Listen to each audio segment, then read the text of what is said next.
সানডের দিন ঘুরতে ঘুরতে বেরিয়ে পড়েছি সানডে মার্কেট। এই বাজারটা শুধু সানডেতেই বসে, আর এখানে সমস্ত রকমের জিনিস পাওয়া যায় এবং কম দামেও। এটা একটা ছোটো মোটো ফেমাস জায়গা বলতে পারেন এই সানডে মার্কেট। এখানে প্রচুর ধরনের ড্রেস, প্রচুর ধরনের ব্যাগের দোকান, জুতো দোকান, সমস্ত রকমের জিনিস বসে, কিন্তু ব্যাগ, জুতো, জামা প্যান্টগুলো একটু কম প্রাইসেই পাওয়া যায়। কোয়ালিটি আপনার উপর ডিপেন্ড করছে আপনি কেমন কোয়ালিটির নেবেন।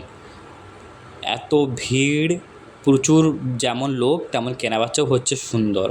100 টাকার জামা প্যান্টও পাওয়া যাচ্ছে, 100 টাকার ব্যাগও পাওয়া যাচ্ছে, সমস্ত রকমের জিনিস।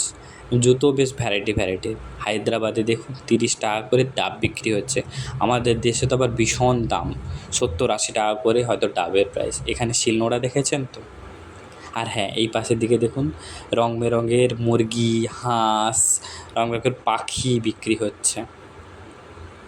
কম্বল, তোশক, সমস্ত রকমের জিনিস এই সানডে মার্কেটে পাওয়া যায় এবং কম প্রাইজেরও।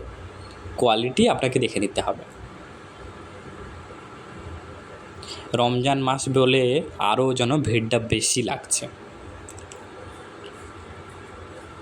চলুন, টাটা, বাই বাই। সবাই ভালো থাকবেন, সুস্থ থাকবেন আর সবাইকে ভালো রাখবেন।